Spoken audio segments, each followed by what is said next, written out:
આપ જોઈ રહ્યા છો Z24 કલાક સીધા જઈએ દિલ્હી જ્યાં પ્રધાનમંત્રી નરેન્દ્ર મોદી સંબોધન કરી રહ્યા છે।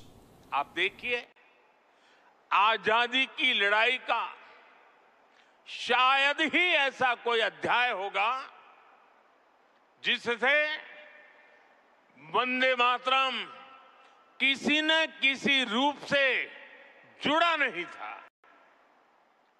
1896 में गुरुदेव रवींद्रनाथ ठाकुर ने कोलकाता अधिवेशन में वंदे मातरम गाया।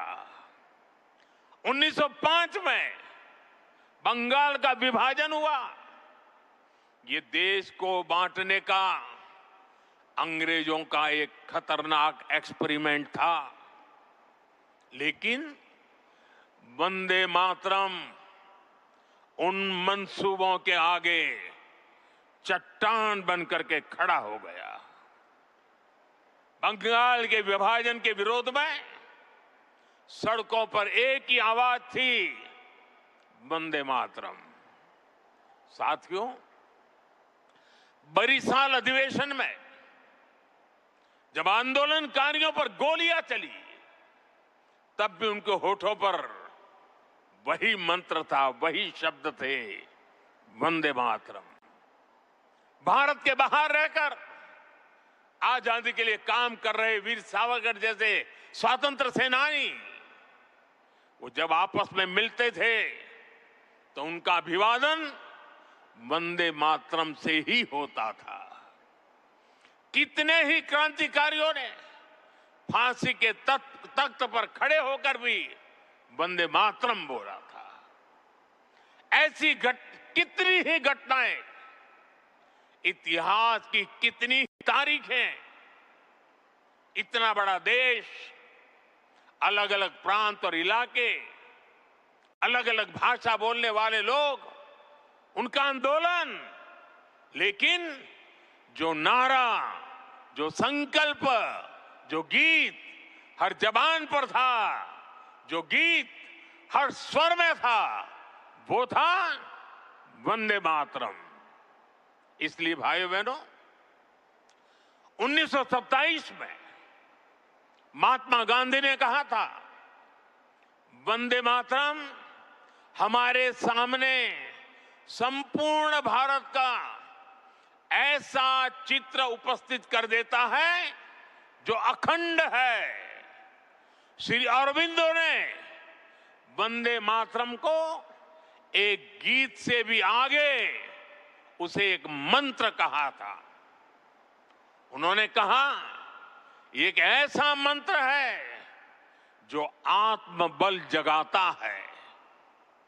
भिकाजी कामा ने भारत का जो ध्वज तैयार करवाया था, उसमें बीच में भी लिखा था वंदे मातरम। साथियों, हमारा राष्ट्र ध्वज समय के साथ कई बदलावों से गुजरा, लेकिन तब से लेकर आज तक हमारे तिरंगे तक देश का झंडा जब भी फहरता है तो हमारे मुंह से अनायास निकलता है, भारत माता की जय, वंदे मातरम।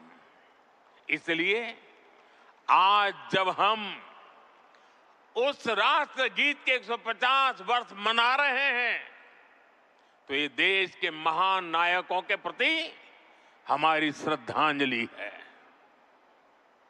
और ये उन लाखों बलिदानियों को भी श्रद्धापूर्वक नमन है जो वंदे मातरम का आह्वान करते हुए फांसी के तख्त पर झूलते हुए, जो वंदे मातरम बोलते हुए कोड़ों की मार सहते रहे, जो वंदे मातरम का मंत्र जपते हुए बर्फ की सिल्लियों पर अड़ीग रहे। साथियों, आज हम 140 करोड़ देशवासी ऐसे सभी नाम अनाम गुमनाम राष्ट्र के लिए जीने मरने वालों को श्रद्धांजलि देते हैं, जो वंदे मातरम कहते हुए देश के लिए बलिदान हो गए, जिनके नाम इतिहास के पन्नों में कभी दर्ज ही नहीं हो पाए, साथियों, हमारे वेदों ने हमें सिखाया है, माता भूमि ही पुत्रो अहम पृथिव्याः, अर्थात ये धरती हमारी मां है, ये देश हमारी मां है, हम इसी की संतानें हैं। भारत के लोगों ने वैदिक काल से ही राष्ट्र की इसी स्वरूप में कल्पना की, इसी स्वरूप में आराधना की। इसी वैदिक चिंतन से वंदे मातरम ने आजादी की लड़ाई में नई चेतना फूंकी। साथियों, राष्ट्र को एक जियो पॉलिटिकल एंटिटी मानने वालों के लिए राष्ट्र को मां मानने का विचार हैरानी भरा हो सकता है, लेकिन भारत अलग है।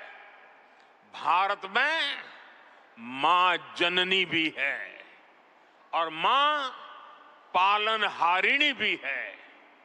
अगर संतान पर संकट आ जाए तो मां संहारकारिणी भी है। इसलिए वंदे मातरम कहता है, अबला के नमाए तबले बहुबल धारिणी नमामि तारिणी रिपुदल वारिणी वंदे मातरम, वंदे मातरम।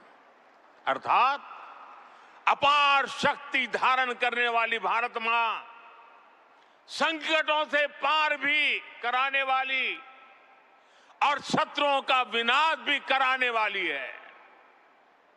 राष्ट्र को मां और मां को शक्ति स्वरूपा नारी मानने का ये विचार, इसका एक प्रभाव ये भी हुआ कि हमारे स्वतंत्रता संग्राम स्त्री पुरुष सबकी भागीदारी का संकल्प बन गया।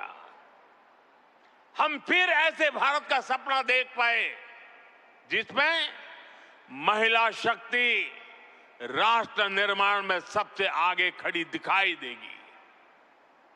साथियों, वंदे मातरम आजादी के परवानों का तराना होने के साथ ही इस बात की भी प्रेरणा देता है कि हमें इसे आजादी की रक्षा कैसे करनी है। बंकिम बाबू के पूरे मूल गीत की पंक्तियां हैं, तम ही दुर्गा 10 प्रहरण धारिणी, कमला कमल दल विहारिणी, वाणी विद्यादायिनी, नमामि त्वम नमामि कमलाम अमलाम अतुलाम सुजलाम सुबलाम मातरम वंदे मातरम।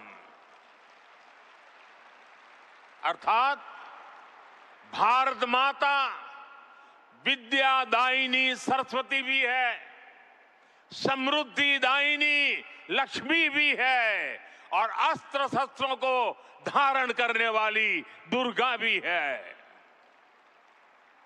हमें ऐसे ही राष्ट्र का निर्माण करना है जो ज्ञान विज्ञान और टेक्नोलॉजी में शीर्ष पर हो, जो विद्या और विज्ञान की ताकत से समृद्धि के पर शीर्ष पर हो और जो राष्ट्रीय सुरक्षा के लिए आत्मनिर्भर भी हो। साथियों, बीते वर्षों में दुनिया भारत के इसी स्वरूप का उदय देख रही है। हमने विज्ञान और टेक्नोलॉजी की फील्ड में अभूतपूर्व प्रगति की है। हम दुनिया की 5वीं बड़ी अर्थव्यवस्था बनकर उभरे और जब दुश्मन ने आतंकवाद के जरिए भारत की सुरक्षा और सम्मान पर हमला करने का दुस्साहस किया तो पूरी दुनिया ने देखा नया भारत मानवता की सेवा के लिए अगर कमला और विमला का स्वरूप है तो आतंक के विनाश के लिए 10 प्रहरण धारिणी दुर्गा भी बनना जानता है।